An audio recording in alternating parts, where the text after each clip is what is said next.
Hey there, good morning. Today I'm going to talk about curriculum design approaches, or sometimes it is called materials design. To design a course, whether it's a small course or a full semester course, whether it's for intermediate, primary, intermediate, or secondary school, or higher education.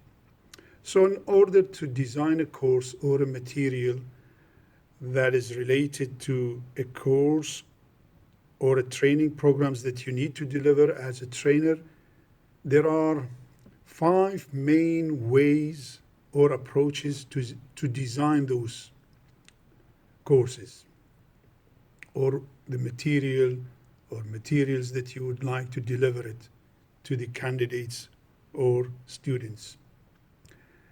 The first approach, it is called subject matter.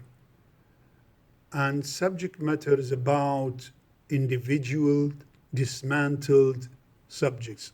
Like, for example, in the classical way in our schools, we have mathematics, we have Arabic, English languages, we've got geography, we've got history, we've got citizenship, we've got, you name it, science subjects, physics, chemistry, biology, and so on and so forth.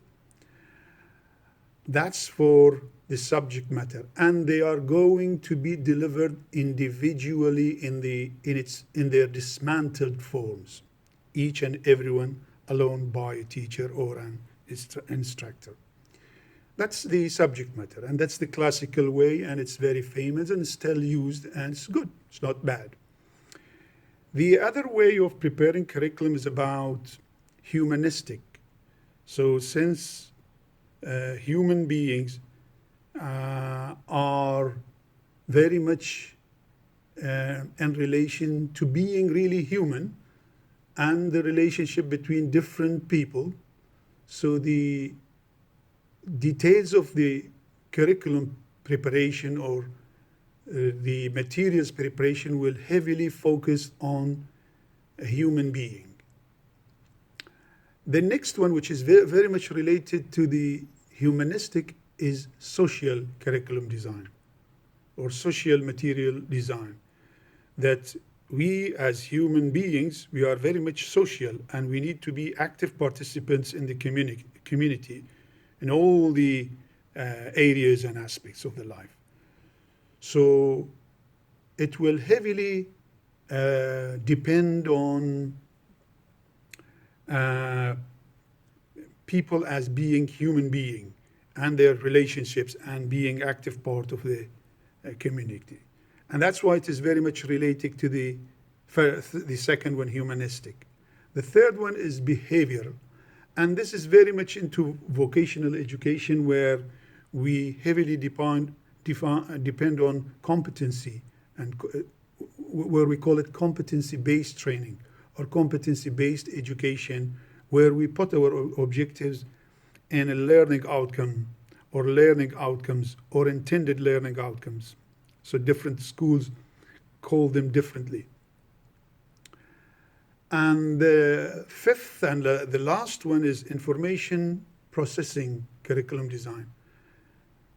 And this is very much related to the development in technology and the technology and its relation to designing any curriculum and any materials that you would like to deliver for a particular course or a program of education or training.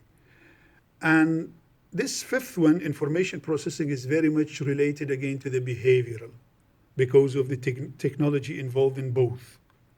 So broadly speaking, any new approach will come under one or two of these, or maybe all of them: subject matter, humanistic, social, behavioral, and information processing. 5 ways of preparing materials or curriculum. My input to this is that in practice, very often I've realized that we amalgamate and integrate these 5 ways of materials and curriculum design. So it's not one size fits all. So you need to integrate or amalgamate more than one in general, or maybe all of them, the 5 of them, to prepare your materials, whether it's for low level, primary, or intermediate, or even secondary and tertiary education. So that's how we prepare materials or curriculum for any course. Thank you very much.